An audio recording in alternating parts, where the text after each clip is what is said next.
back to my channel, Delightful Creations. Today we are going to be doing what is called the spider stitch. Pause the video now because this stitch is worked in an odd number of chains plus 2. So go ahead and pause the video while you work up those chains.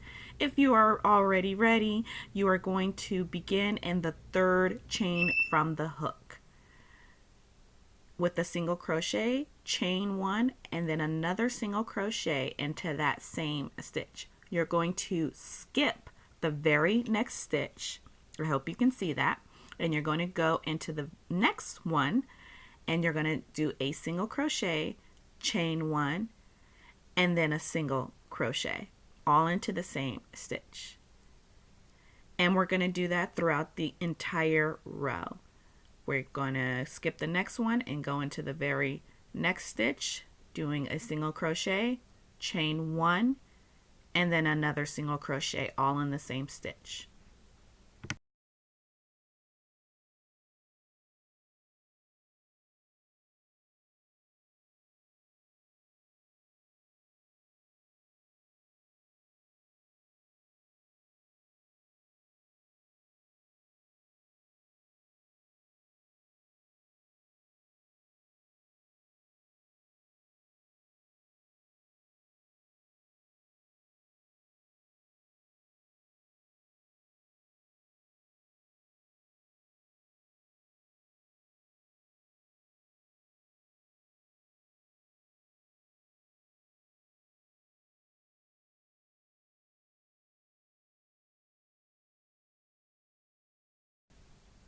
Okay, and into this next stitch with a single crochet, a chain 1, and then another single crochet all into that same stitch. When you get to your last 2 chains, you'll have 2 chains left, and you're going to skip that next one and go into the last one with only just a single crochet.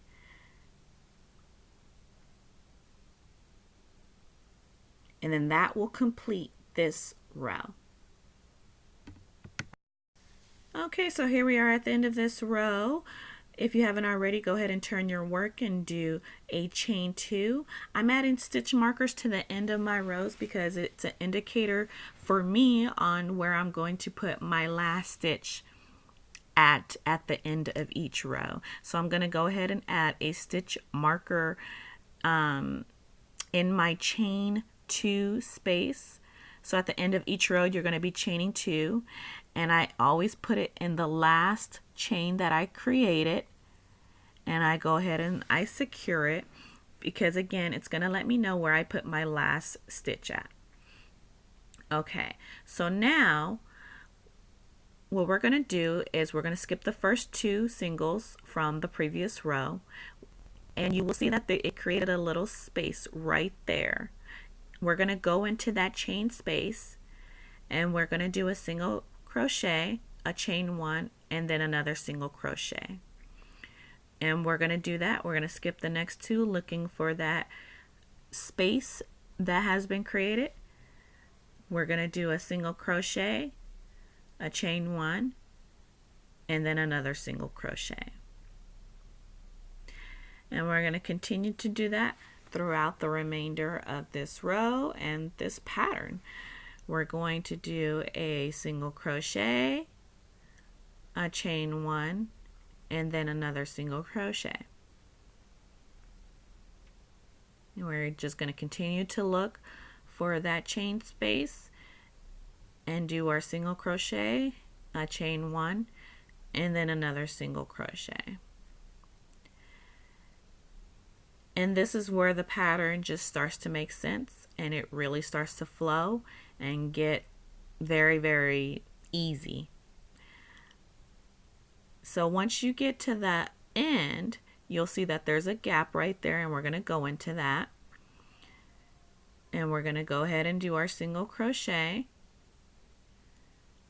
chain 1, and then a single crochet. And at the end of this point, you're going to think that you're done, but this is why I have the stitch marker there, because you are actually going to go into that chain.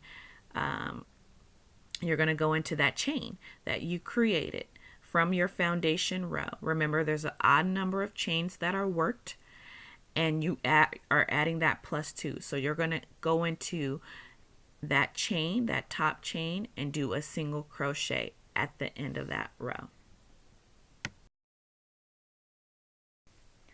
Okay, so now that we are at the end of this row, we're going to turn our work and we're going to chain 2. And now you see that I have taken the stitch marker out, and I'm going to move it up to the next chain 2s that I just made, and I'm going to put it at the top of that chain that I just created. And again, make sure that it's secured. And this is where it really starts to come together. It makes sense of where your last stitch is going to go at the end of each row. So again, we're just going to continue the pattern. We're going to look for that gap. We're going to go ahead and do a single crochet, a chain 1, and then another single crochet. We're going to go into the next gap and do a single crochet, a chain 1, and then another single crochet, going into the next chain space and doing a single crochet, a chain 1, and then a single crochet, the next chain space and doing a single crochet, chain 1, and then another single crochet, and then again going into that next chain space and doing a single crochet, a chain 1, and another single crochet.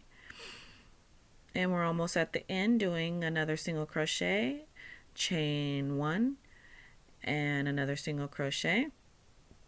And now we're at the end, and where you can see the stitch marker in that chain, and we're going to do only a single crochet.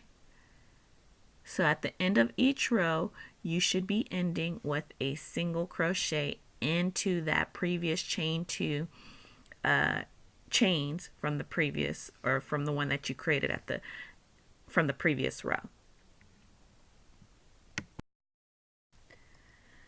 Okay, so here is a completed swatch that I made using the spider stitch. This is pretty much all that's to it. You use an odd number of chains. In this particular one, I started with 13 plus 2, so a total of 15 chains. This pattern, this particular stitch, is a lot of fun to work with, and you can create many different patterns with it. Please join me in my next video where I'm going to be showing you how to make a beanie using the spider stitch.